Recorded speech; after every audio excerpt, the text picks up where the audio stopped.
ちょっと待ってね。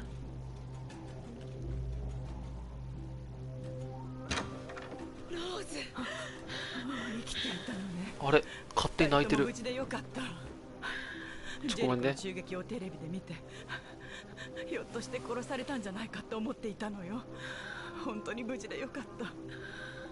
貼り付け。ちょっと待って、ちょっと待って、ちょっと待って。検問をしてるの。これじゃ無理よ。やらないと。単発配信になると思ってたけど、全くそんなことなかったね。撃たれたのってさ、さっきの、ちょっと待って。ローズ。アリス？私に何かあったら。何かあったらね。私に任せて。七井さん帰ってくるでしょう。弟さんは？弟さんの住所をくれたけれど、本当に。まあ、一旦ちょっと待てるところで待ちたいんだよな。多分出るまで、待てると思うんだよね。あそこなら安全よ。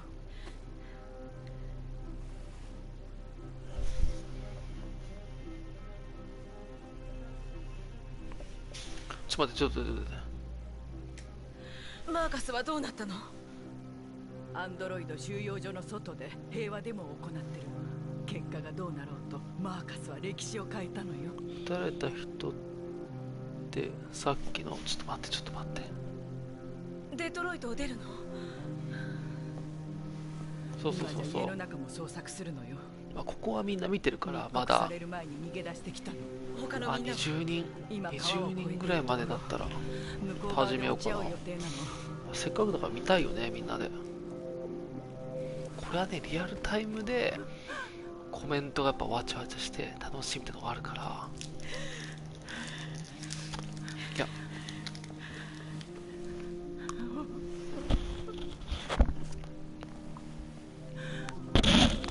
このコメントがすごい、本当にみんなで。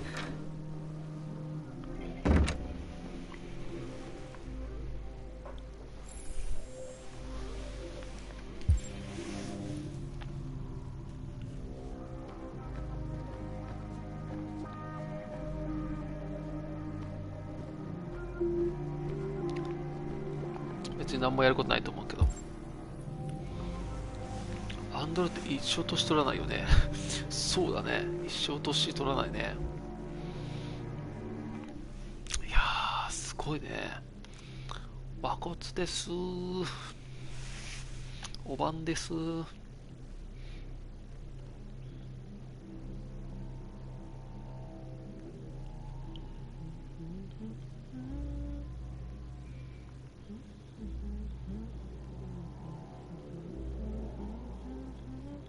お、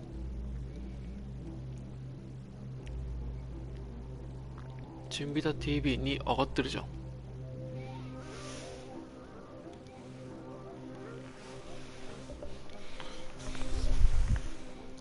パーツを交換してもそれ不老不死かと思う。まあ、そうだよね。そうか。どうしたの前々。死にたくないの？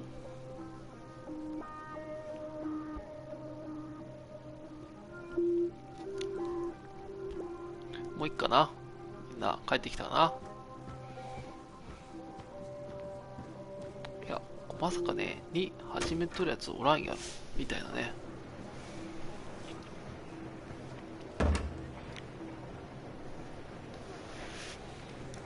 なぜ母さんが手を貸すのか理解できなかった。人間って死ぬじゃん。はい。俺もようやく気づいたんだ。生きてるんだな。恐怖自由になるべきだ。いつか人間もそのことに気づくはずさ。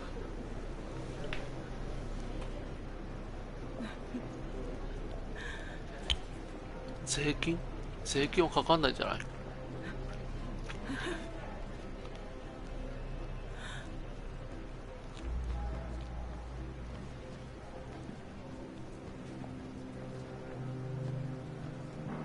そうか、あ、わかった。ここに割り込んだのは角刈りがいたからここに割り込んだんだよ。でもさっき全部空いてる。何も犠牲にしない。次どうぞ。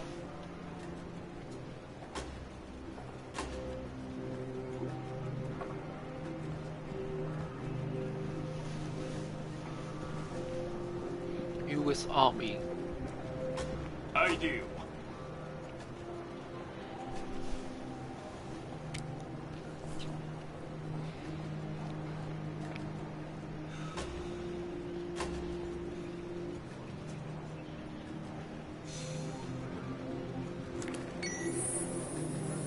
お願い、自由になりたいの。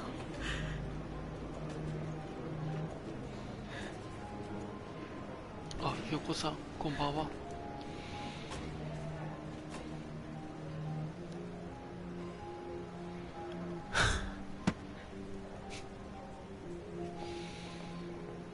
カナダへようこそ。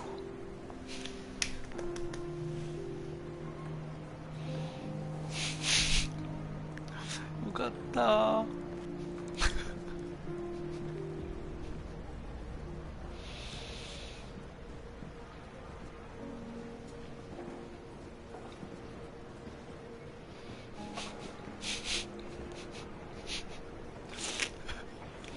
よかったー。よ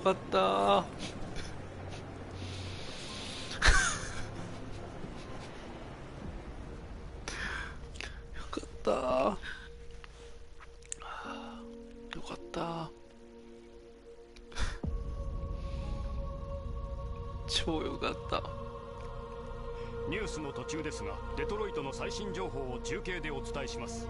ジョス。はい、マイケル。変異体たちはもういいや、もういいや。今しがた軍が彼らのバリケードに攻撃を仕掛けました。どうやら今回は変異体のデモを武力行使で阻止するよう決定が下されたようです。俺泣いてないよ。若干泣いてないよ。若干ね。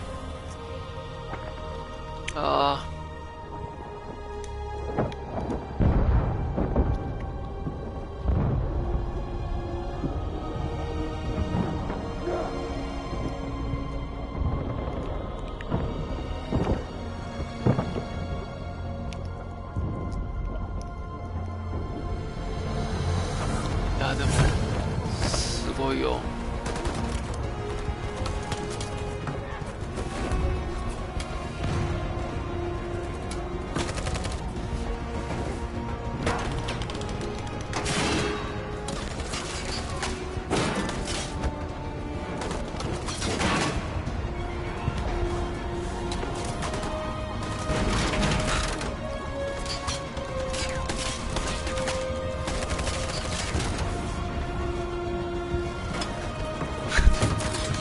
よかった。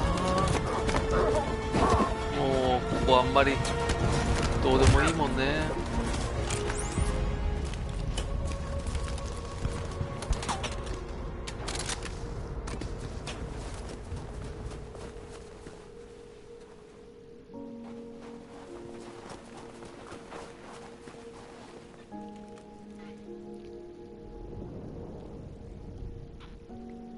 ここはだからさ、キスするの選択肢はさ、恋人になってないと多分選択できないんだよね。アンロックされてるからね。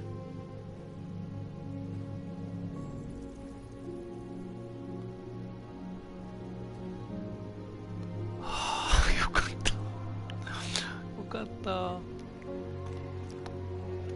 その指示が、そうなんだ。指示が良くないと、そういうことなのね。急いですぐにキスを。撤退するよう伝えなさい。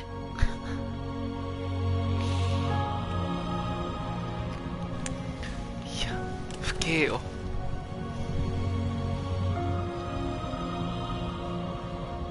本日2038年11月自分を犠牲にする選ぶと一気にバッドエンドに急行し何ます。千体ものアンドロイドに侵略されました。我々が入手した情報によると、彼らは変異体が侵入したとされるサイバーライフの倉庫から現れた。セクシーアンドロイドをね、場所のね。これらアンドロイドの圧倒的な数とこんな市にね民に犠牲が出る危険性を考慮し、遺憾ながら部隊に撤退を命じました。次第ではまさにこの瞬間も避難活動が続けられています。すごいよ。数時間以内に議会を知事招集し、がこの万事前代休す。未聞の事態を解決すべく対応策を協議する予定です。今変異体の訴えを受け、世論は大きく変わろうとしています。アンドロイドが新たな形の知的生命体であるという可能性を今こそ受け入れねばならない時が来たのかもしれません。一つ確かなのは、コナーがさ、デトロイトの出来事がハンクと一緒世界をに永久に変えたというセクシーアンドロイドの殺人現場に行っ国て、民の皆さん、でそしてアンドロイドがいっぱい置かれてるところ、神のご加護があらんこと、あそこで風俗言うな、そうそう、あそこで向けて、コナーは撃たなかったの、俺撃たなかったんだけど、そこでもし撃ってたらストーリーは変わってたのかなと思って。お前もな、アンドロイドにとって記念すべき日だ。これで人間は俺たちと交渉せざるを得ない。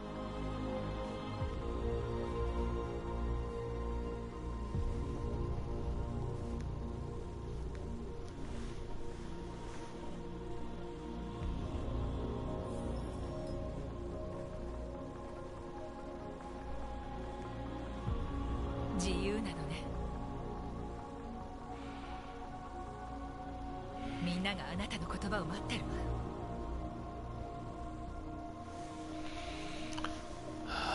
首絞めちゃったところね。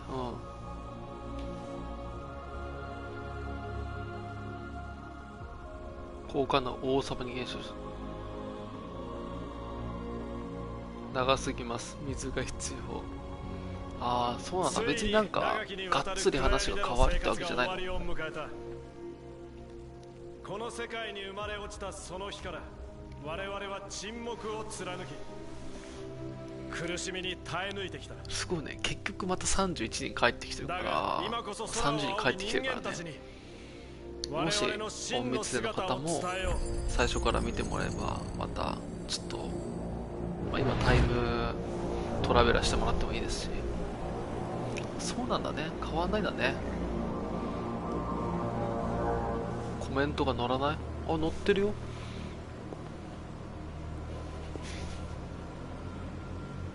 前々アマンダ、アマンダ、一体どうなってるんだ。最初からこうなる運命だったのです。そうで、結局3時に戻ってきてくれてるから、隠密生の方もね、最初のこれちょっと最初の方乗っとるだって。ローズおばさん待ってたんだけど、そんなことさせない。すぐパッて始まっちゃったから、悔やんではなりません。あなたはすべきことをしたまで使命を果たしたのですよ。説って漢字が乗らない。全然説、なんとかしないと。全説、ここね、ここすごいよね。生存ルート見たいよね。いや、もうすごい賞さん、すごい賞、名作、漢字ね。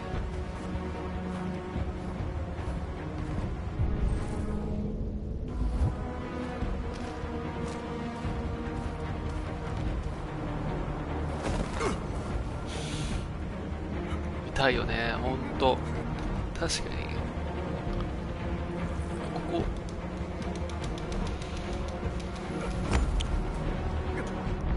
これから先我々は傷を癒し、これまでの苦しみを忘れ敵を許さねばならない。これまで我々の創造主であり支配者でもあった人間が明日より我らの共存者、そして友となる。怒りは捨て去らねばならない。チケット奪ったよね。忍耐と尊重の精神のもと、チケット人間と共に未来を気づいていくんだ。ちょっと七石さんのコメントが全然見れてないんだね。そして今日自由になった。チケットを奪わないといけないですよね。そう、奪わないといけない。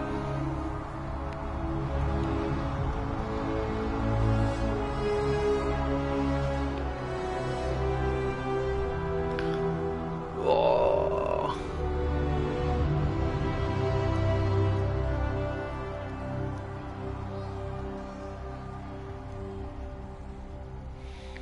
終わったー。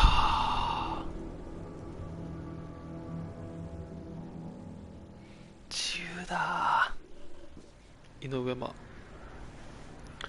って待って、いいよね、いいやつだよね。あ、そうだよね、ここローズとアリスだったもんね。それがカーラとアリスだったんだよね。そうだよね、自由だ。チケットを奪わないと3人の生存エンドはいけない。ここで家族しよう。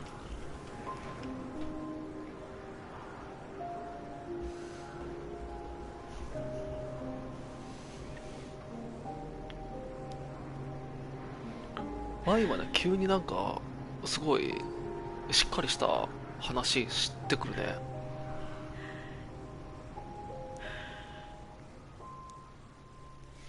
よかったね。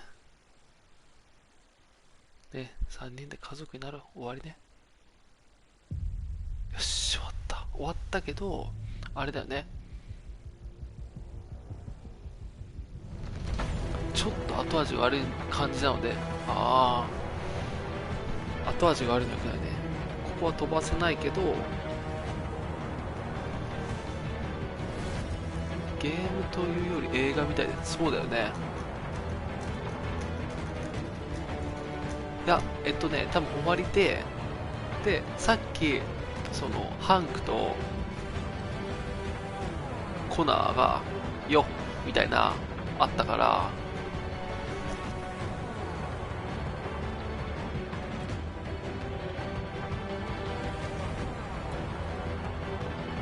そうだね。なんか、17分のために、シャープ2をやるのは申し訳ないね。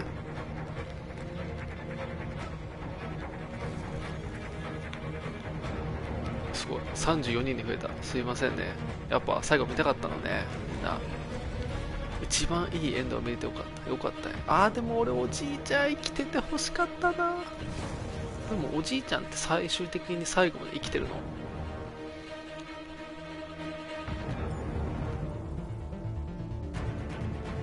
そうだね、最終的なエンドは変わらないと思うけど、でもニット帽までパクってたからね。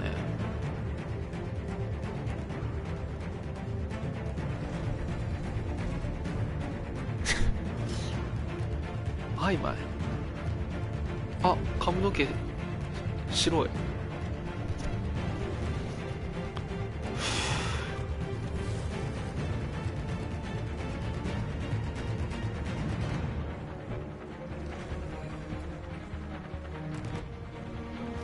ありがとうございました。七七さんの言う特典の演じてみたいな。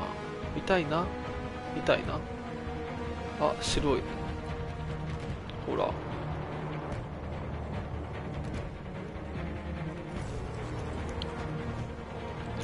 今急に真面目になるから。あれこれバーじゃない？ JJ じゃない？ JJ。この人の、いやー。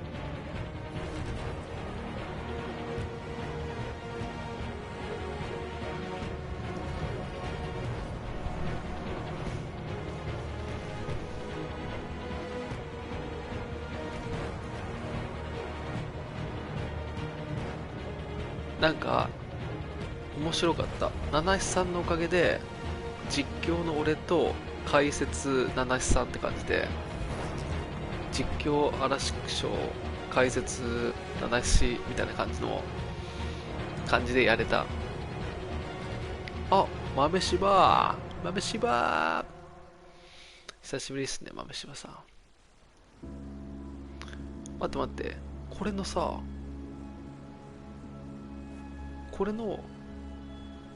いいよ、このムービーがあるのはいいよ。めちゃ久だね。忙しかった？またスプラやろうね。どうもりもやろうね。違うよ。ベニー、豆柴さん久しぶり、こんばんは。いや、誰やねんってなるでしょ。スプラまたやろう、やろうやろう。待って、終わりなの？待って、カーラないの？あつ森もやろう、やろうやろう。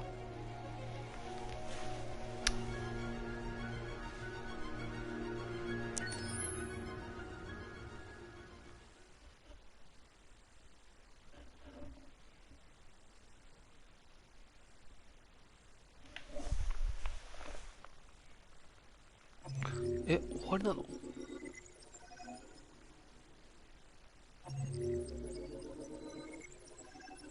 ？YouTube 誰も登録してないから全部探してきてる。逆にめんどくさくない？え、そうだよね、親方。ははえ、俺たちは何のために配信してたの？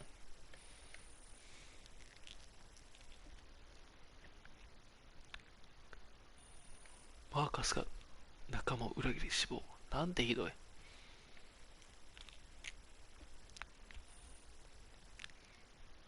もうちょっと後日談が欲しいよね。そうだよね。そう。角刈りは3人でさ、学校行ってない。あ、そうなの？角刈りも家族でしょ。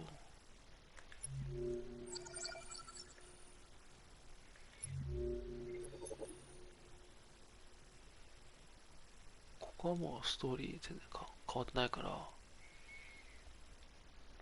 ちょっと落ちますな。はーい。また、いつでもいいから暇の時来て。見つけてきて。ルーサー生き残って、ちょっとなんか、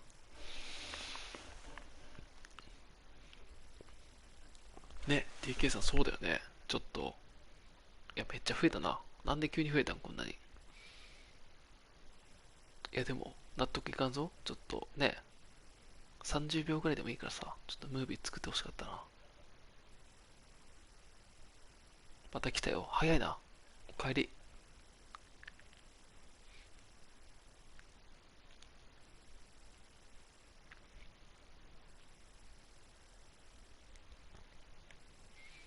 なんか、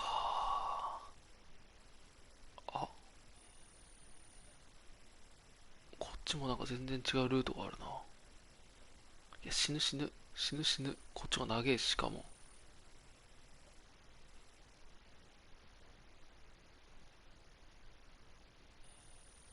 なんで、待って待って待って。見れてないんだよね。演じてってなんなん？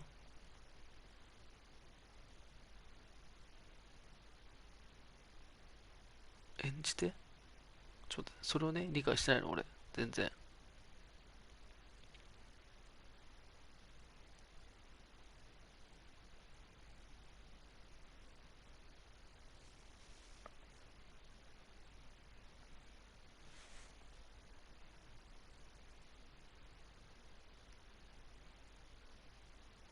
タイトルから特典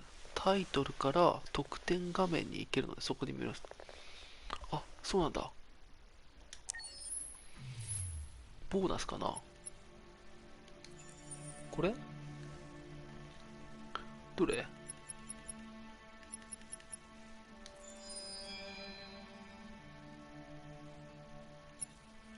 これ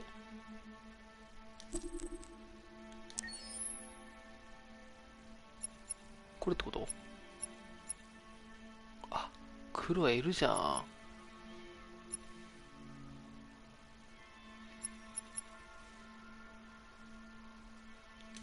ちょっと待って、黒い買っとかないとね、みんなで。どれだっけ？これが何なの？ When David and Guillaume got back in touch about making Detroit, I wasn't terribly surprised they decided to make it because the fan response was so intense. So it makes sense that they would choose to do that after the enthusiasm. It was a challenge, and it was just an interesting thing to get my head around how to approach this character now as a different, much older person, and whether or not she had changed. And I'm very happy to say that with Detroit, I've had the opportunity to see Kara grow so much more than I ever expected. 眠たいよね。 You cook the meals, you take care of. God damn it! Where the fuck's the rat gone now? Alice, Alice. I mean, she starts out essentially how she does in Kara, in a very not robotic, but android other way, and getting to take this journey where she becomes more and more human as it goes on. And as an actor, that's a wonderful exploration in every way, whether it's how she sits, her posture, how her voice changes, how emotions change, and how much emotion is based on things like empathy and social experience. And so having, as much material as I got with David to have this huge, nuanced arc was really incredible. 学校行くの嫌けん、寝ずに起きてる。寝たら一緒に朝寝ろ。マジ？ This experience has been quite different than the experiences I've had shooting film or TV or doing theater work. I have 83 dots on my face and a really, really flattering black wetsuit type thing. And you're jumping around with props, and it's kind of like being a 10-year-old imaginative kid, which is fun. There's 80 cameras around us. It's already lit. So we just shoot and shoot and shoot and shoot and shoot. There's no change of sets. There's no hair and makeup. There's no wardrobe. So we move really fast. And we'll go through about 35 pages in a day. Working in TV or film, we'll probably do 6 pages a day. It's kind of acting boot camp. It's like working out constantly. I mean, you're doing this thing, and then you got to do something that's completely other back to back. So that kind of process of working is very challenging, but it's also very exciting because your head goes all over the place because you're trying to keep track of basically 4 different storylines for each different response. You shot that girl for fuck's sake. It was a machine that looked like a girl. Yeah, I know what I should have done. I just told you I couldn't. I'm sorry. The fact that David Cage, he's telling many stories interwoven from beginning to end is super complicated and super impressive. I have no idea how he keeps it all in his head. He's not just the writer or the director who's seeing this from the outside eye. He's also thinking about the player walking through the space. Only somebody who really, really loves not the work, but like these characters and these stories and cares about doing something meaningful would invest that much in it, and it's always inspiring to work with somebody who cares that much. My experience with motion capture is this one, and I found it sort of terrifying in a way because they said the computer's going to build you, but then as we got into it I realized all the elements of it were still artistic. I just dipped into a really brilliant setup here. I've never seen anything like it.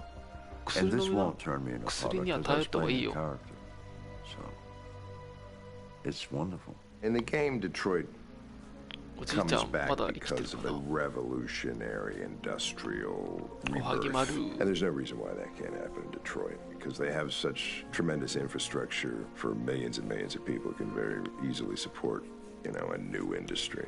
The city is really strong and resilient, but the city has also been through so much. You see the damage, but it takes that time of kind of rebuilding and reinvesting into the city that I think is happening slowly but surely. The potential of Detroit as a city is something that this game does a lot of justice to. It's really easy to look at Detroit as some place that it used to be, and that's not the case. This game provokes a lot of conversation and reflection on our potential near future engagement with machines. That's what we are to them.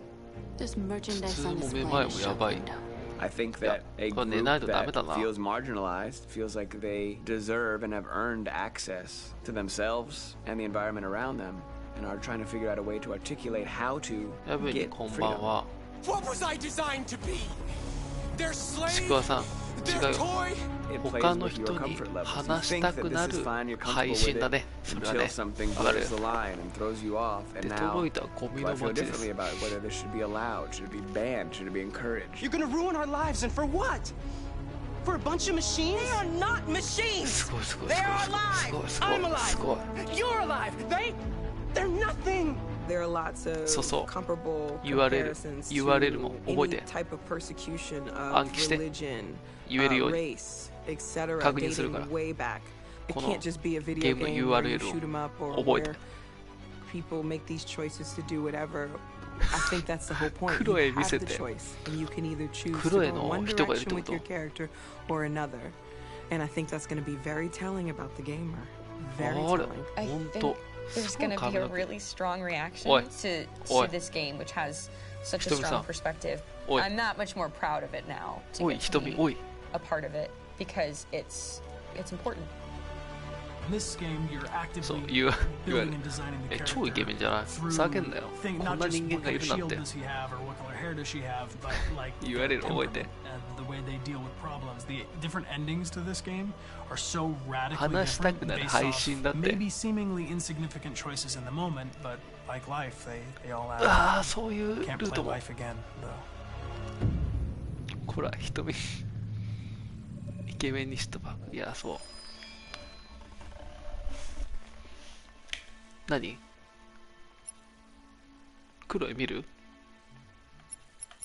俺は全然いいけど見てなった言ってちなみにコナエクのデトロイト本人がやってみたみたいな今から起きて7時に起きたら何時間寝れる6時間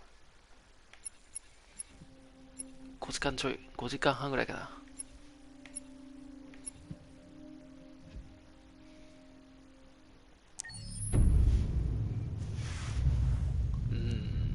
寝た方がいいよちなみにコナのいやすごいなじゃあまずは名前を教えてクロエよ。あなたの名前は？親方ジョンこれでいいのジョンって呼んで。はじめましてジョン。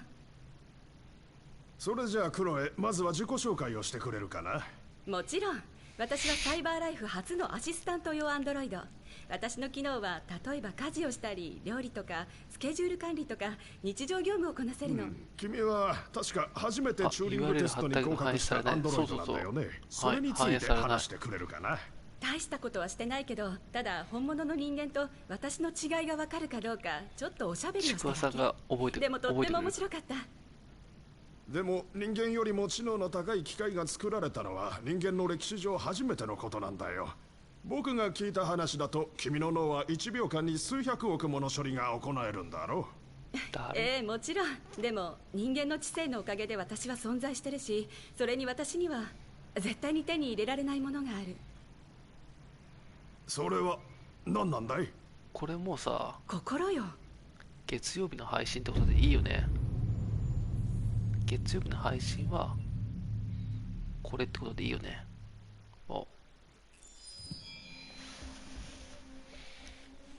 ずらとこちょっとこれ見たいね。カムスキーも見たいな。月曜日はこれでいいよね。死刑宣告をしてくる人はいないと思ってます。眠い。寝よう寝よう。すごい。ホラー感がすごいね。急に歌い出すよ。木のてっぺん。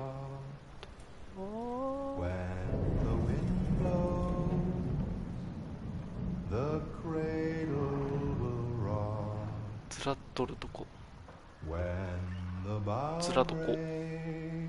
とっとこ。おすすめはさっきの演じてたもう一個ありましたが名前忘れました。これ終わったじゃん見ようか。普通見るには3日かかるよ。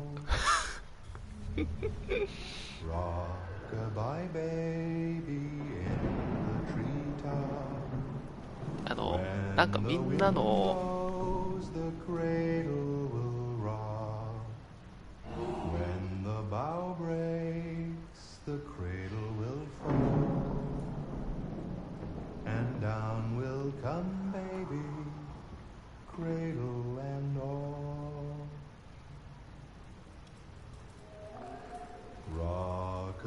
my baby in the treetop.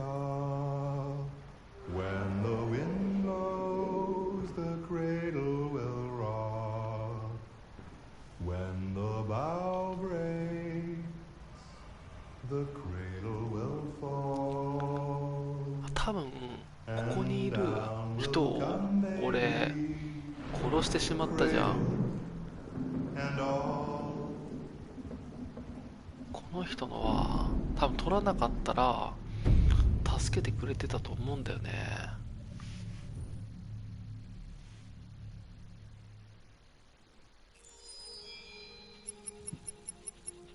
演じての隣どっちかだね。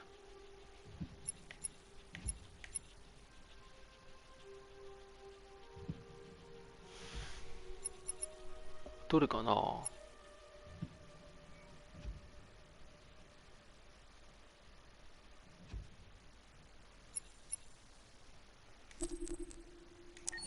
まあ、全部変えるけどね、もうね。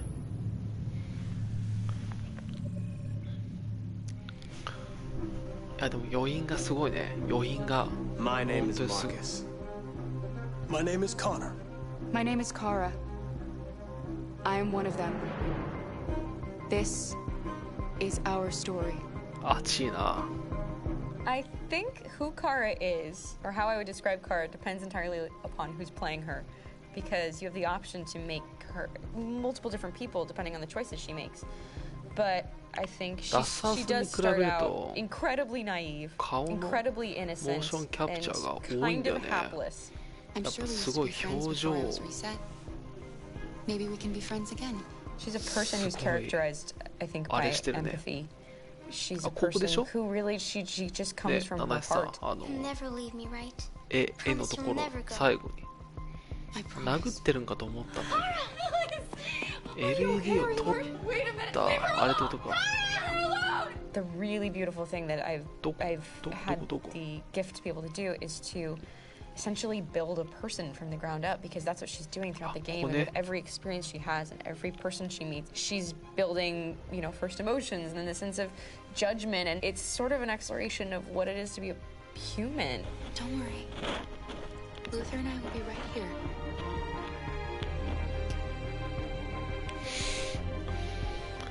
これみたいカールとアリスの感情にできない。 have painted a really intriguing and engaging picture of a near future where we rely upon androids for a lot of our service class business, the class that serves us, that helps us, that handles our baristas and our drivers and our housemaids.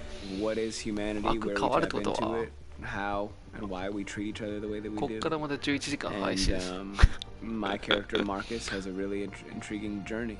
Becoming deviant, realizing that he actually has feelings and human qualities inside of him, and it's a really incredible ascension into becoming fully realized and coming to terms with what you actually deserve better than this in life. Not only do you want it for yourself, but you want it for your peers. We've come here to demonstrate peacefully and to tell humans that we are also living beings. All we want is to live free. You know what, this thing, Dad, it's not your son. It's a fucking machine! I think that a group that feels marginalized, feels disenfranchised, feels like they deserve and have earned access to themselves and the environment around them, and I'm trying to figure out a way to articulate how to get freedom. Connor is analytical. Connor takes things literally. He starts in the beginning place where he's very mechanical.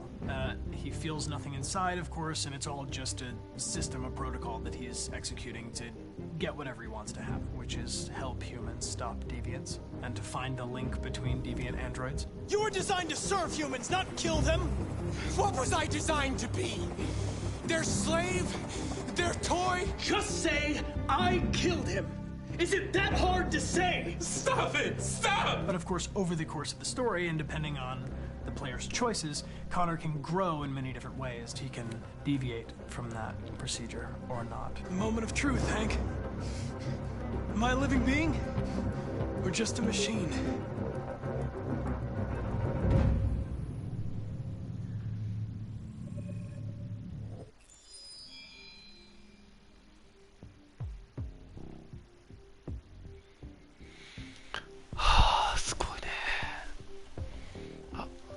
んおやすみなさい。グッドボタン忘れずに。ありがとうございます。すごいね。本当にすごいね。いや、俺、見たかったんだ。これ、カムスキー。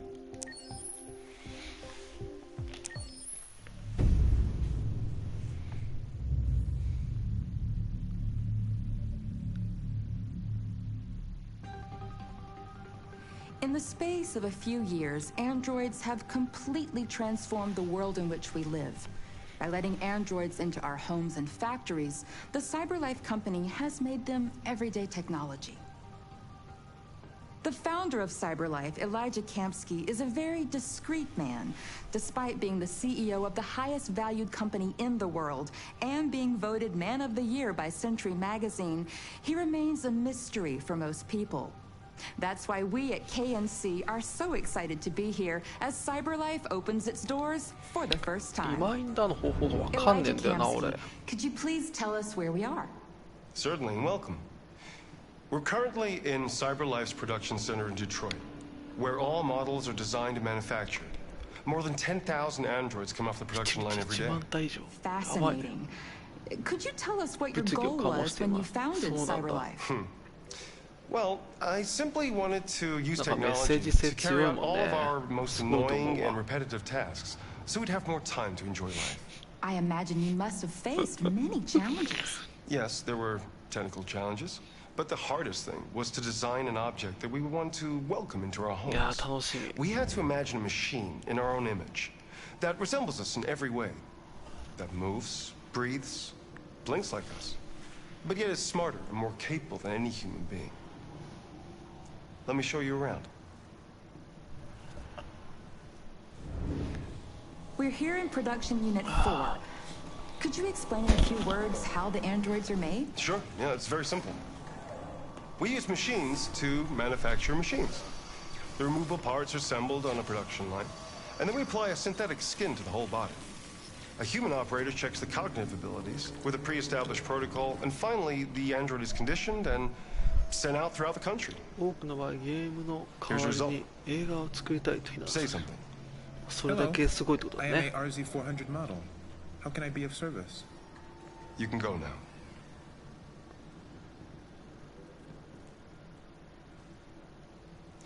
Our androids are already replacing humans in many fields. For example, they represent more than 80% of all university professors and 63% of all medical staff.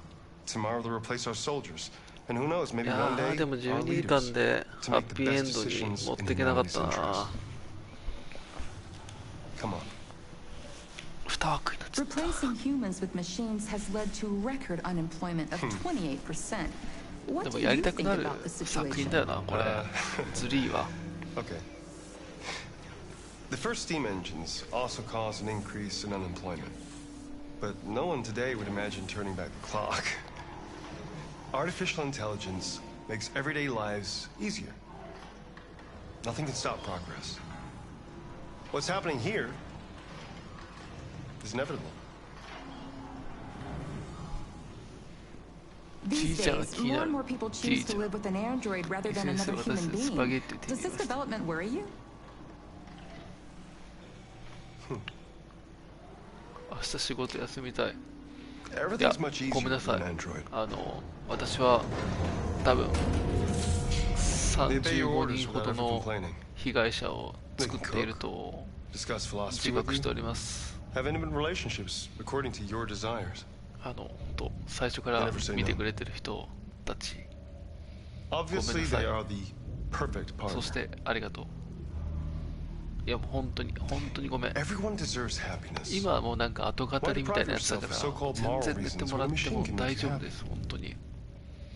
Many science fiction books tell the story of how machines become more intelligent than us and end up confronting us. じゃあみんな明日の業務はさ、アンドロイドにお願いしよう。明日だけアンドロイドにお願いしレンタルしてさ。They're designed to obey humans. They're machines. They can't ever develop any sort of desires or form of consciousness. 翔さんの後語りもいいんですよね。ありがとう。やめたいわ草。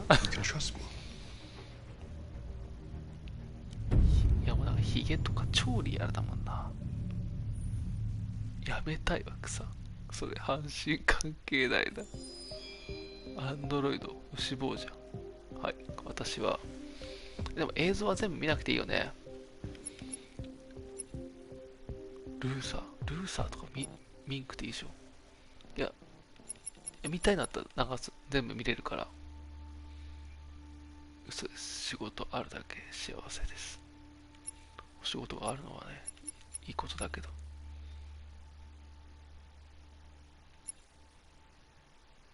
全部見たいけど。わかった。じゃあ全部見よっか。ほんと。カーラタイプは iPhone と同じなんで買えるので買おうかな。被害者じゃなくて幸せを振りまいてるんでしょう。マジ？これ見るとますます PS5 の映像期待しちゃうな。でもね、プレイステーション3用に、作られた。プレイステーション3用に作られたデモなんだ。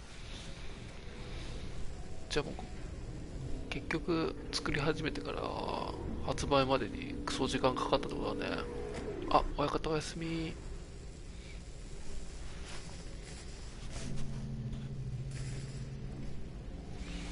カーラ。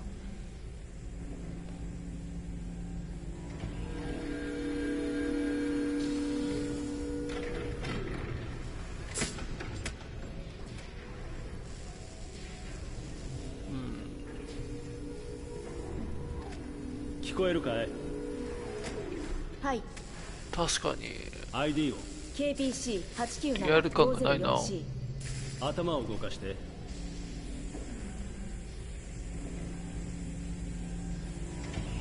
次は目を。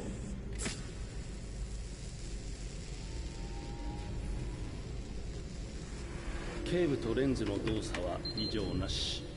初期起動メッセージを再生。こんにちは。私は AX400 型アンドロイド。料理に洗濯、子育て、家事全般、予定管理をこなし、300以上の言語に精通し、夜の営みにも対応します。食事も充電もいりません。装備されたバッテリー持続時間は173年です。173年？バッテリー？私の名前は？最強じゃん。今日から君はカーラだ。私はカーラ。初期設定とメモリーは異常なし。腕を動かして。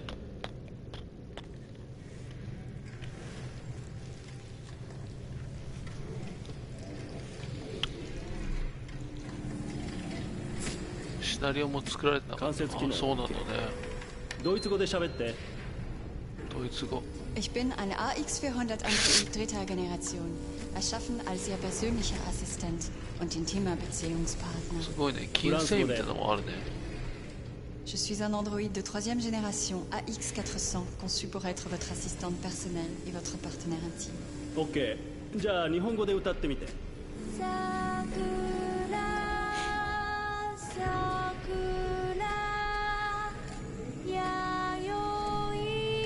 ケニーさんお疲れ様です。多分次回は年末くらいになりますんでやってたら嬉しいです。はい、多分ね、俺がこの配信後に死ななかったら多分やってると思う。俺の持続時間は多分70年ぐらいだから。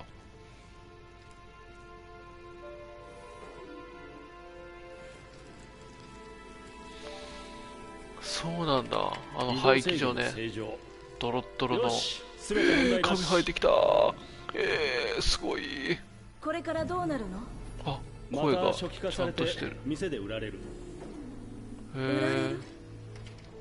私は一種の商品ってこと？当然君は商品だよ。ほら、手も足もついている何でもできる万能コンピューターさ。しかも高級品。そう、でもてっきり。てっきりてっきりなんだ？てっきり生きてるって。おい、なんなんだ、勘弁してくれよ。ここ最近メモリー異常ばっかりだ。録音開始。不良品確認。解体して問題の部品をチェックする。不良品ってどういうこと？そんなこと考えるはずがないんだ。心があっちゃいけないんだよ。パーツの不良化はソフトウェアの問題だろう。そんな、私不良品なんかじゃない。ねえ信じて、問題なんかないわ。やだこれ悲しい。ああでも行動に異常がある。ねえお願いだから解体しないで。悪いなカーラ、不良品は全て廃棄するルールなんだよ。後でクレームが来たりしたら困るのは俺だから。問題は起こさないからお願い。言われた通りにするし、何も言わないから考えることもやめる。まだ生まれたばっかりなの、殺さないで。やめてお願いだから。死にたくない。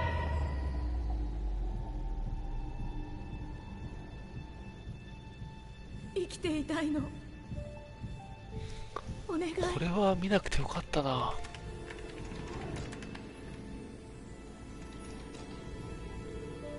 そうだよね。戻してくれるの？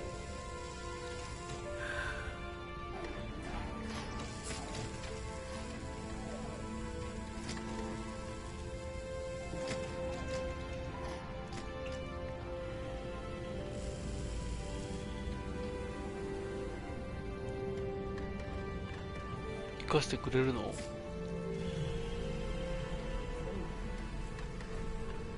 髪生えてくる。ほら早く行って。どうしたの急に。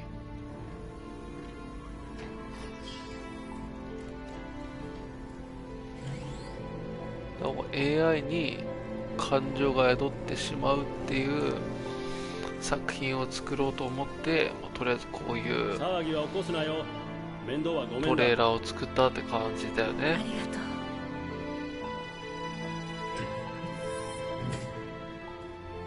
いや、いいのそれで。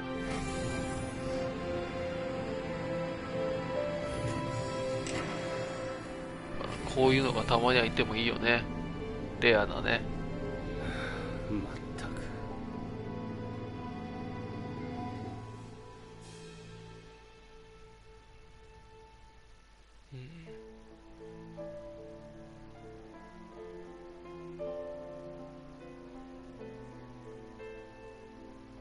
よかったね。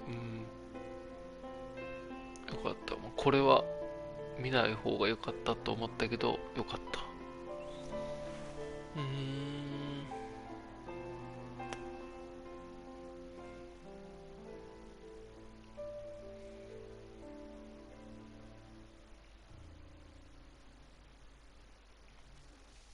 猿の惑星みたいになるってことよね。そうだよね。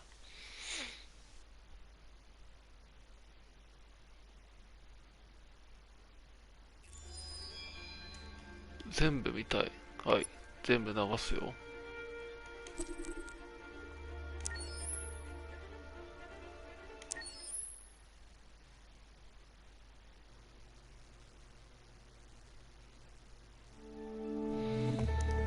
メッセージ性が強い。デトロイト、ここから始まった鉄の街。全ての始まりであり終わりでもある場所。一つのエラーとともに私は生まれた。私は闇を飛び出し目を開けた。まず恐怖を感じ、光、雑音、寒さ、また恐怖。手が震えているのがわかる。胸で心臓が脈打ち、体に命がほとばしる。生きたかった。だから勝ち取った。ここら辺までさっきと同じだね。ここが外の世界を私は知りたかった。太陽を見たかった。皮膚に感じるカーラの服がいちいち可愛いよね。頬を撫でる風。世界を見たかった。色や匂いを。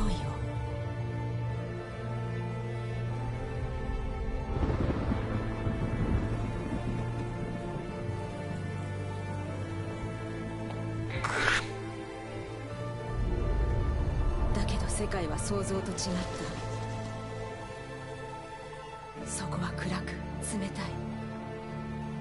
残酷で乱暴。ああ、トレーラー映像のね。野蛮だった。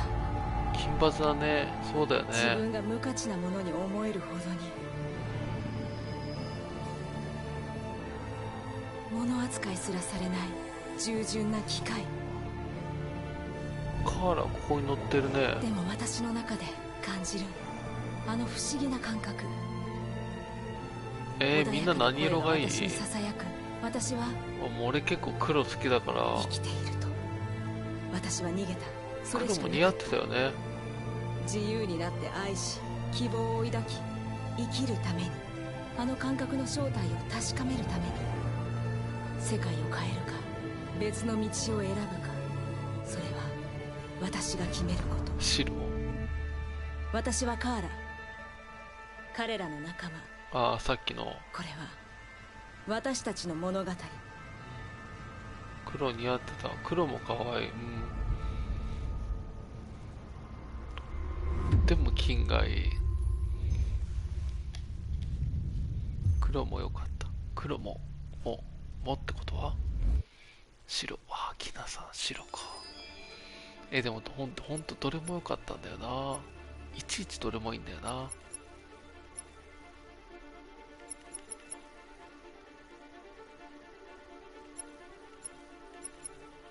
ルーサー最後に見るのはなんかちょっとあれだから。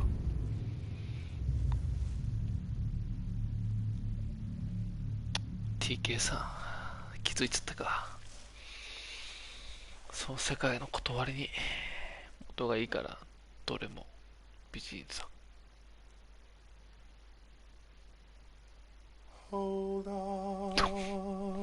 急に歌う？Just a little while longer. Hold on.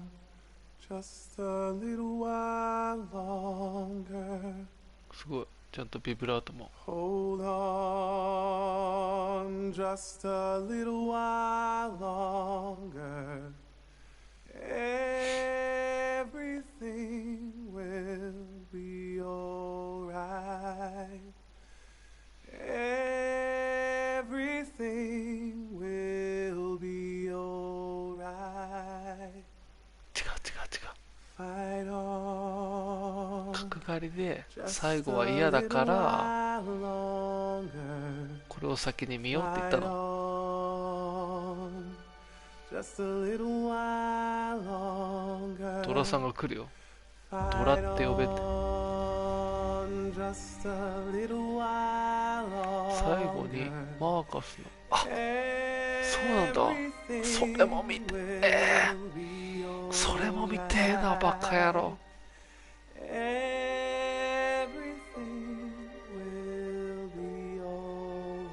くそそれも見てえぞ。いやこれずるくねこの作品。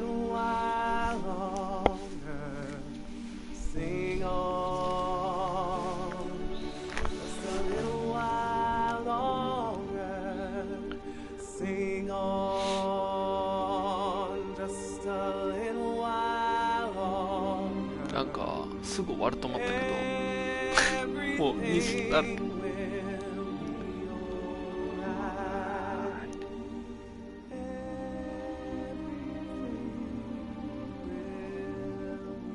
イントさん本当ごめんなさい。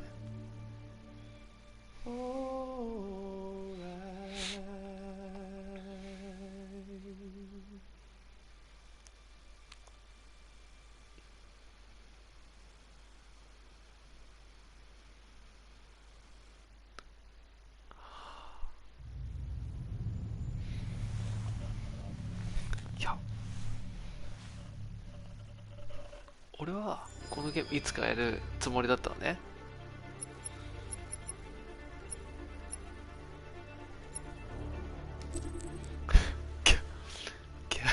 ギャルイットさんお疲れ様です。おやすみなさい。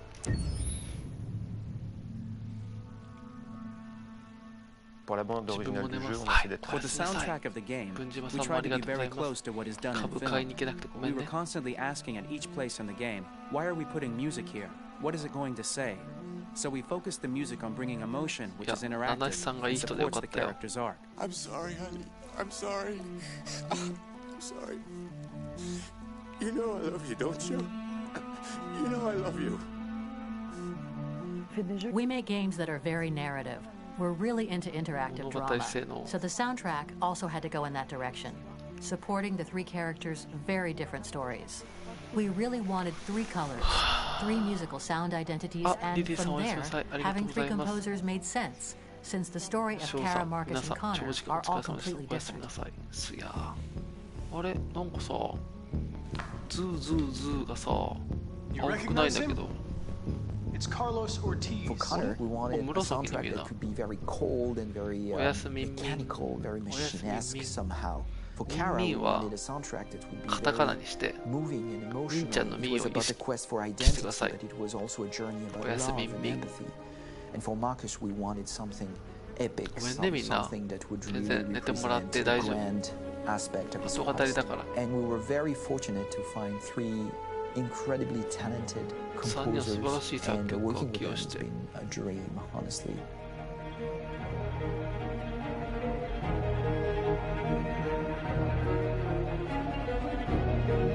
My name's Philip Shepherd, and I'm a composer and a cellist and a producer. And today we're at Abbey Road Studio 1, which is my favourite studio in the world. And today we're recording the soundtrack for Kara from Become Human.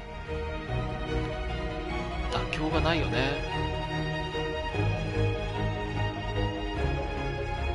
ここまで来たら感があるから最後に見るわ。So when I compose a big project, I often travel just to kind of get out, and get some fresh air and some inspiration. And I go hiking and traveling in Montana a lot. I had a log fire in the room that I was staying in, and the flames were kind of making absolutely direct music. And it became the basis for Kara's theme, and it sounds something like this.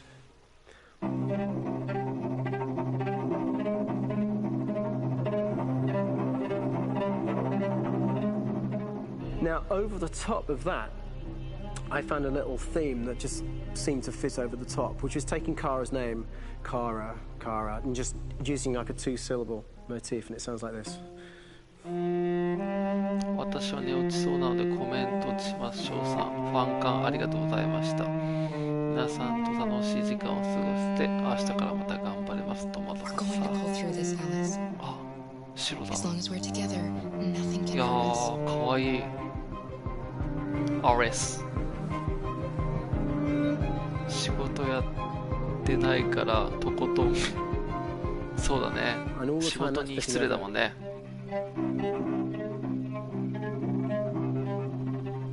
So it kind of works in lots of levels, and in fact, every single theme in the score has one of those elements built into it, and it becomes sort of the DNA of every single tune. 顔が。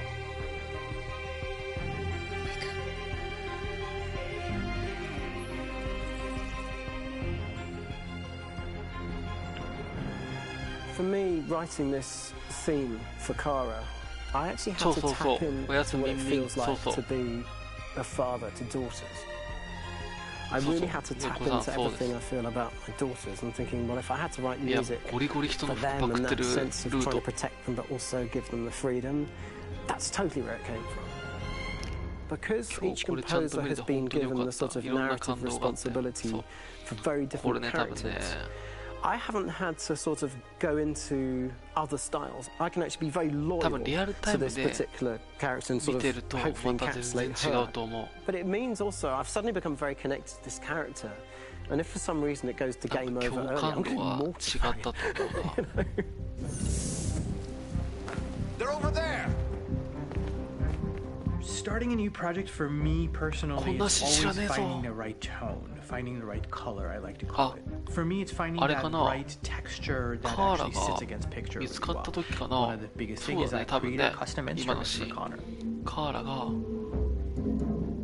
あそこの俺車で止まったじゃん。 I pulled out all my vintage synthesizers to be able to capture this robotic person, if you will. 見つかって my approach to all of these custom instruments is that I hear the sound in my head. And either I could just come into the piano and just be like, all right, so I'm going to just get on the computer and just create it.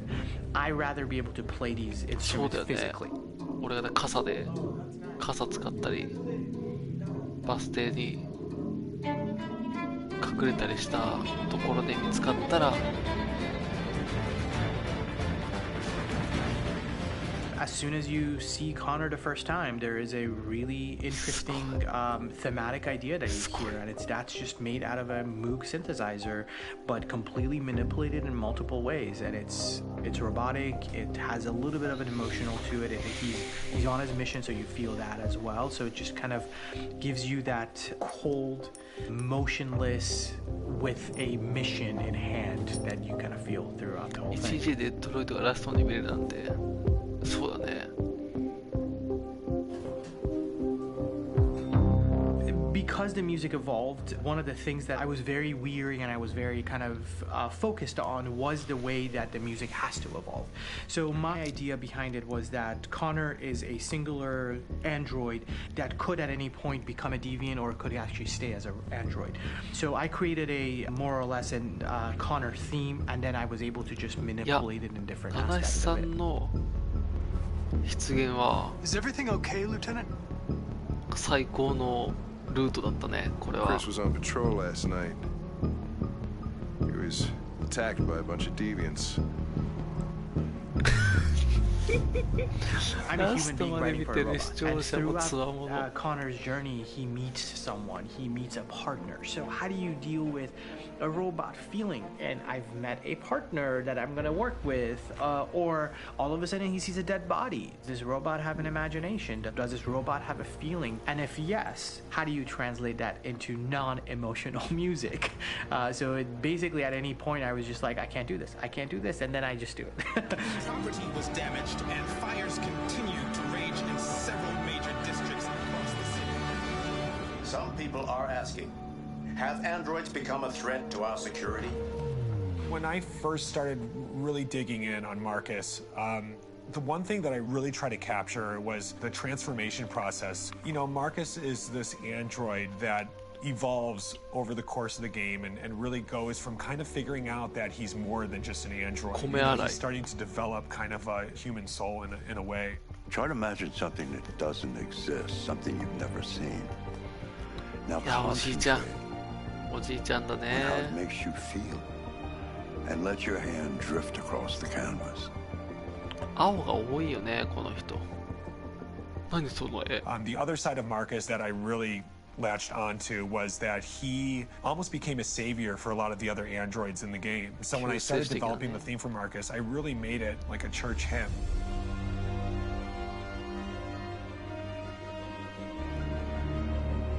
I wanted it to be very simple. I wanted to make it a chordal melody. I really wanted to make it almost like a Bach hymn. The tough thing with that is it had to be recognizable.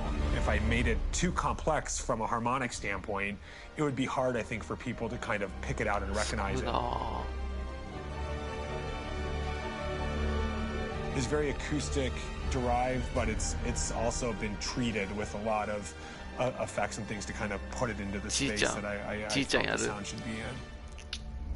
It can be beautiful, it can be haunting, it can be extremely powerful from an action standpoint, and I'm really happy with the way it turned out. The music is there, but it's subliminal and it's emotional, and people are feeling it, and it's not distracting. And that's tricky with a game like this, where you have to have a lot of ins and outs like that, where the music kind of has to get in and out of these moments. This is a war we're fighting with the humans.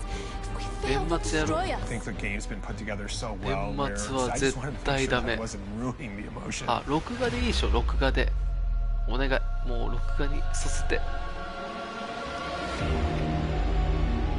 I gotta be honest, when we first started on this path, I said, oh man, this could be pretty messy, you know? I mean, it could feel disconnected, but I mean, it's amazing how they really guided us and got us to really kind of all be in the same world, but at the same time feeling completely different. So it's really going to stand out and kind of be one of those games where people are really going to notice the music and kind of how it was crafted, and you know, and all the hard work that went into being able to pull it off in a graceful way.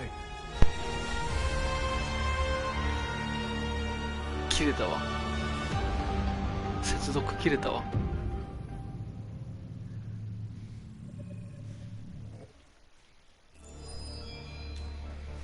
俺を殺す気かみんな。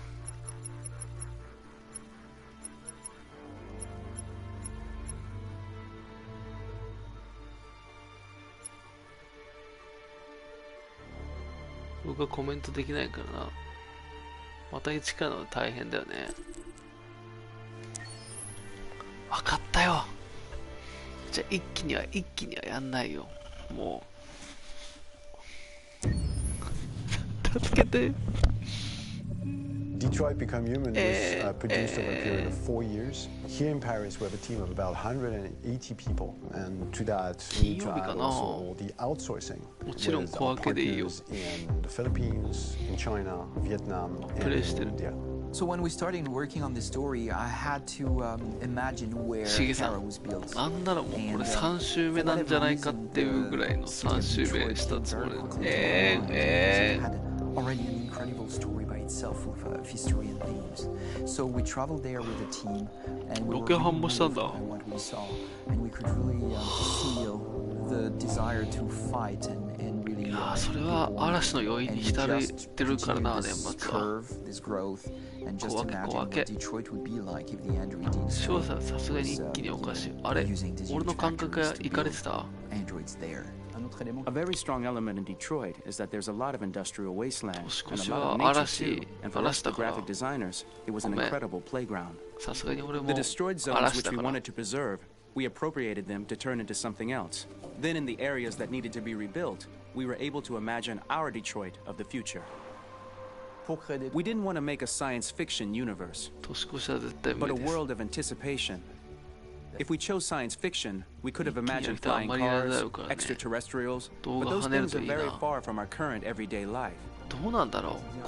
Anticipation is more about gleaning from our contemporary reality, the one we know, because Detroit is set in 2038, and 2038 is tomorrow. The difficulty we had was sticking to reality.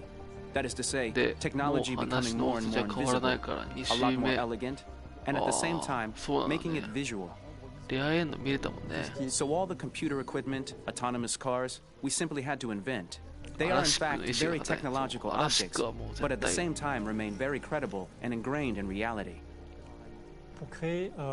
To create a cohesive universe in the fashion and clothing of the human characters in 2038, I didn't want to put an accent on strange shapes, or really vibrant colors, and things we wouldn't know. That I wanted to keep for the androids.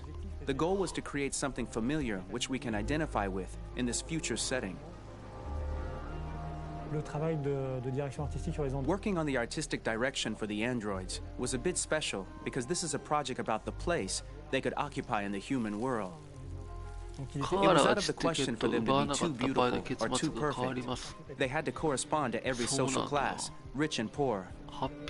Inspired by everyday utilitarian clothes, I brought a modern touch by adding dynamic display surfaces, the armband we can see on the side, the triangle on the front and back, and LED. Like that, there's no confusion. All right, man. We need to go. You can't do that. カウントダウンも霧の森かと思ってて。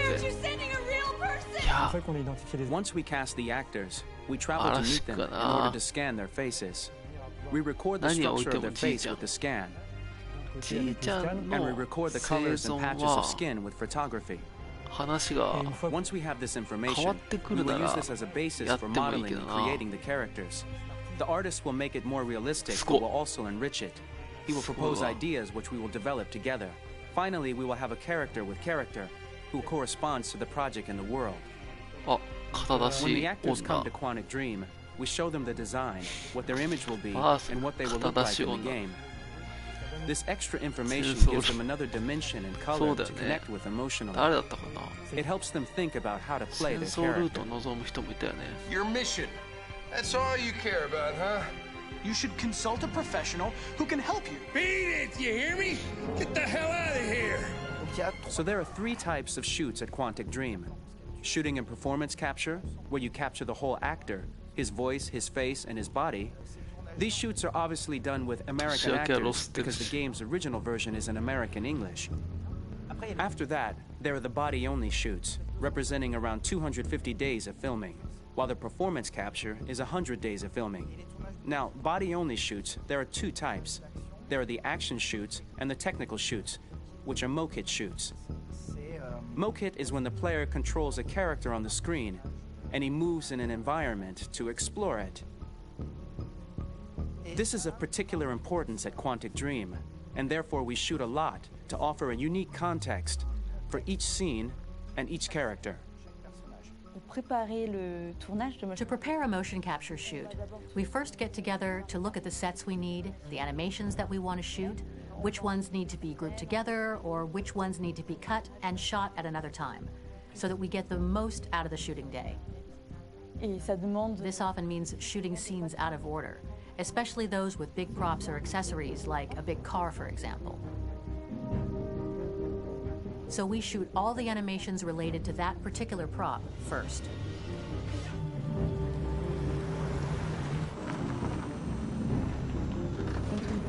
The biggest challenge for the mocap team was shooting a Spider-Man mo-kit. We had to build a wall and attach an actor to a harness with cables so we could pull him up and render him climbing. The shooting on this game took about, I would say, more than a year, maybe 1 and 2 years, with about 300 actors on set. So it's quite a massive production. But so much happened on this set, between the stunts and the shootings with a little girl and all these great actors that we had. It was really a very, very memorable journey for the team and for myself. Today, Detroit has over 37,000 animations. When we retrieve the motion capture data, it's just a cloud of points, which represent all the markers worn by the actors. From this cloud of points, we have a phase called retargeting, which gives us a skeleton. This skeleton will be applied to the characters of the game. There is still work to be done, but this gives us the main movements. Since we are working on something very realistic, we must recognize the actor and also recover all the emotion he expresses in his performance. We use a system of facts, an identity card for each actor. We make the actor do a whole range of facial expressions. Then we recover all the expressions and paste the animations on a puppet that Jan has prepared. I then recover and refine these poses. I might stretch the lip, reinflate a cheek, tiny details that make the finished product really capture the actor. Because of the nature of our mocap system today, when we receive the animations, we're missing eye movements, and so the character has that dead look. He really has no eyes, so then it's a big part of the work for the animators to find the regard of the actor in relation to his position, in relation to the body, etc. It was crazy when I saw the newest model of Kara, because they've been working on it and working on it, and this was the first time I literally jumped to my seat. It not only looked so much like me, it was the fact that it looked so lifelike. It wasn't that it looked just like it was a camera, it was something else, you know, but it looked alive. It's exciting, and it's kind of terrifying. Game after game, we learned the rules of optics and filming, and our goal with Detroit Become Human was to have cameras that would actually emulate the optics of a real physical camera. So basically dealing with real-world imperfections was our main task, and just to make cameras look as real as we can. Once the animations are shot and processed by the animation department, integrated and polished, we film them. That is to say, we really do a mise en scène, as in cinema. The real difficulty of our job is to know if these cameras are telling us something. Are they in the emotion of the scene? Do they describe exactly what the action must convey, what must be felt? The most important challenge for me was one of the final scenes where Marcus decides to start the revolution and go to the battlefield. Very quickly, we imagine this to be a huge sequence shot. We wanted the feeling of a cameraman running behind us while showing Marcus, the androids who help him, the person shooting at us, etc. Above all, it was necessary to say to oneself, this scene is very violent but does not glorify war. On the contrary, that war is something improbable and absurd. It was really a fun challenge. The idea was to say we have 3 characters. We would like each of them to have a specific cinematography. We wanted Kara to be much more filmed with some kind of handheld camera, to have something very living, very breathing. For Connor, we wanted something very cold and very perfect. And for Marcus, we wanted something epic and spectacular. So it was about the filming, but it was also about the photography.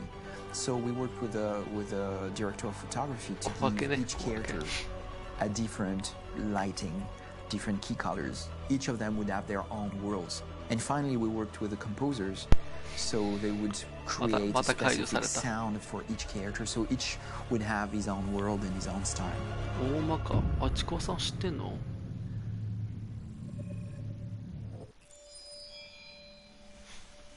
終わり？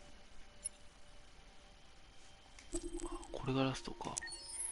2パターンか。このゲームの凄さがより伝わる。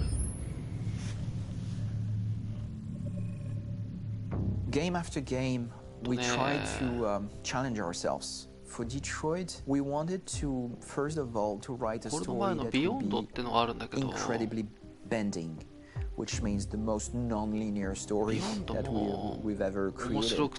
And we wanted really the player to have the possibility to change the story, change his own journey. When you're writing a content, you're writing for an interactive medium.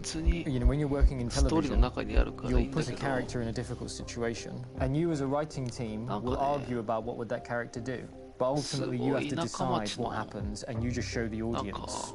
What's interesting about interactive drama is you bring the player into that conversation, and it changes your job slightly as a writer, because your job is to provide a narrative context in which the player can write his own story. You're giving him this kind of narrative Lego that he's going to snap together into his own shape. You also have the ability to make your audience attach themselves to your characters, because the audience is in some sense responsible for what happens to the characters. It's just a few cans. 田舎町。全然違う。全然違うよ。田舎町に。 We have some cash now. You used me to steal that money. How could you do that? I trusted you. What is a bit specific about these scripts is how large they are. If you take a film script, there are about 100 pages. But here we have to deal with a script that is between 4,000 and 5,000 pages. Everything becomes bigger because we don't just tell one story, but we tell all the possible stories that can be told within this narrative space. On Act 3, our final act, we have around 1,000 different scenarios. And every one of those scenarios has to be as interesting, as passionate, as strong, and as emotional for the player. We want every action that the player does, every interaction that is available to serve in telling the story, and help the player understand who his character is, and build that character moment to moment. 楽しい配信。いや、そうだね。よかった。そう。おやすみ。そうそう。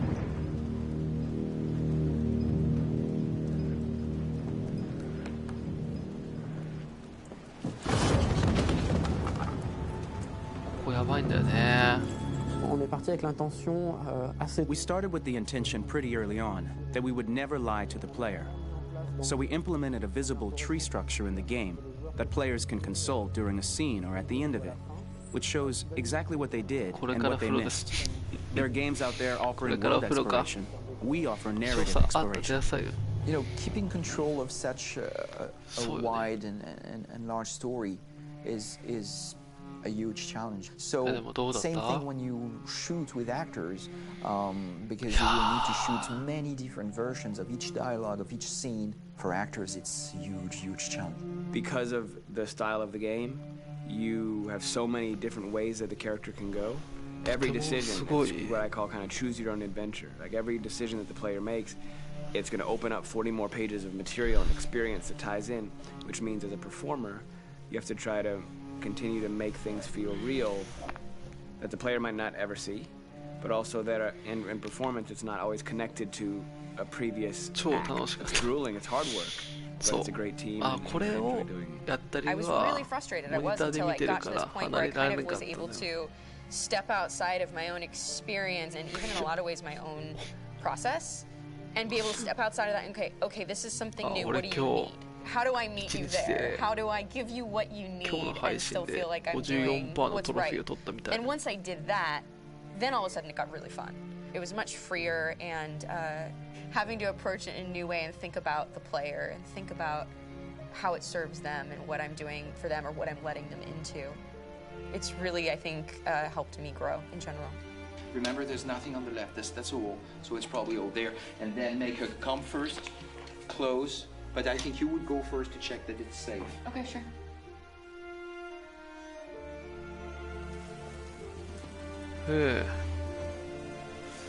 The most enjoyable thing about working in performance capture on this kind of project is that if I shot a film, I would get to do one of these endings. I get to do so many different things as Connor.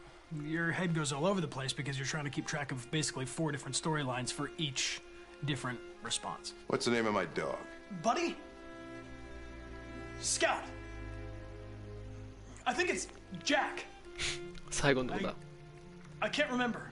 So I worked with physicality a lot because it was a good way to anchor myself in these different rings of the tree. As the story grows out, I know where that is physically in my body, and then I can switch more continually on set, and it'll be entirely up to the player to determine what order those things come out and what they look like from a distance, like if you're playing through it.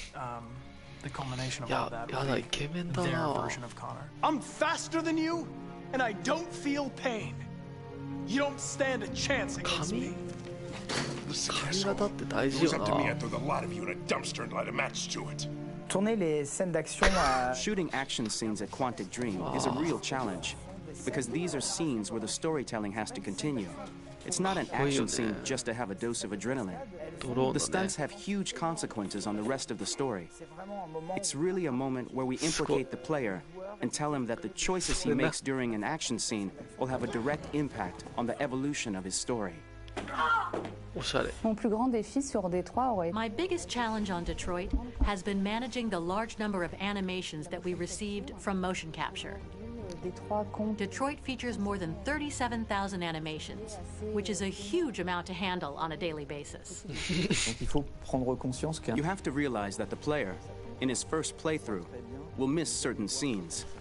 This also means that we had to think of, conceive, and produce all the potential story paths. The characters' costumes, the places, day or night, the weather. Did the character get shot in the shoulder? Did he get injured? All this consistency forced us to produce a lot of graphic assets in order to, quite simply, allow the player to have true continuity throughout the story. Honestly, we were even surprised by the challenges that come with such a big tree structure. And we did our best to guarantee quality across all the game and make sure that whatever path you choose within this narrative space, you will have an equally good experience.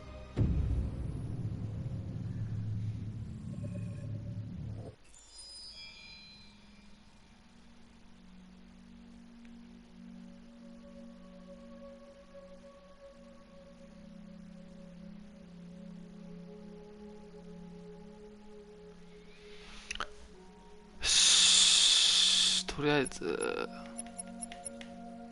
全部見終わったね。はあ、すごいわ。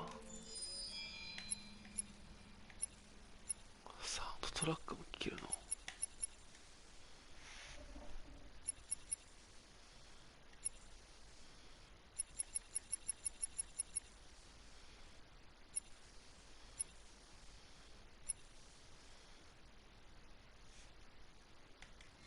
全部見せてくれてありがとう。いや、大丈夫よ。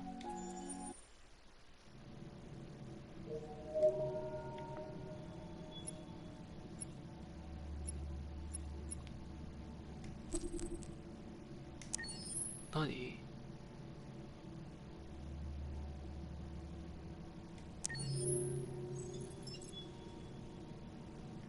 はあ。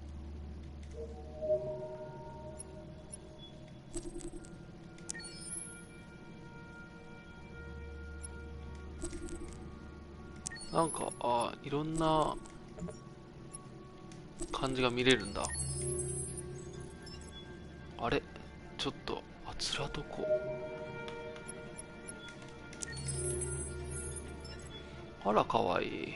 あら、かわいい。雪降ってる。シャンシャンシャンシャン。スパゲッティ。まあ、いろいろありましたね。本当に。これかわいいよね。そうだよね。まあ、ギャラリーですね。キャラのモデリングね。あ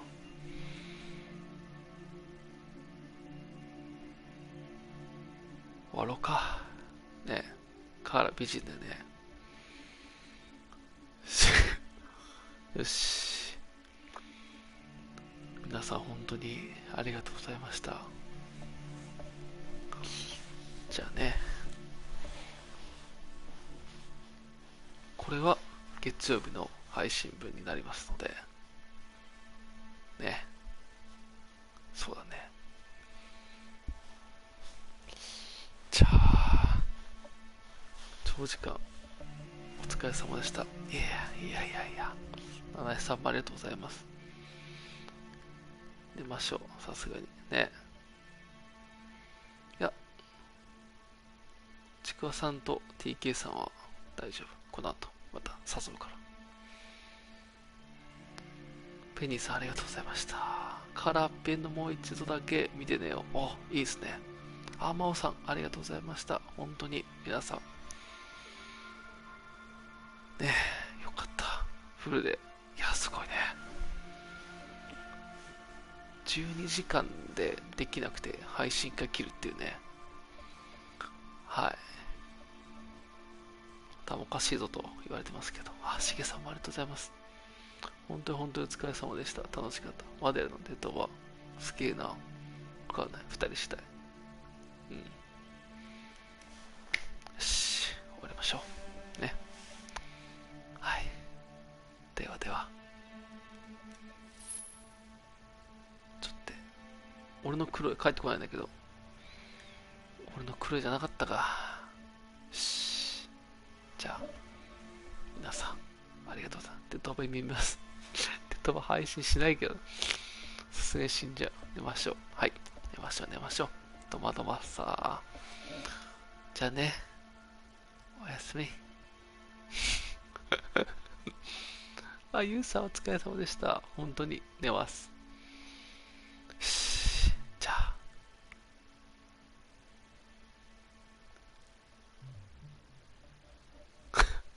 ファースト飛ばしたいよ。首を大事にまた元気に配信してください。はい。七重さんも皆さんおやすみんびんです。どうもどうもさあ。じゃあね。皆さんおやすみなさい。はい。じゃあ終わります。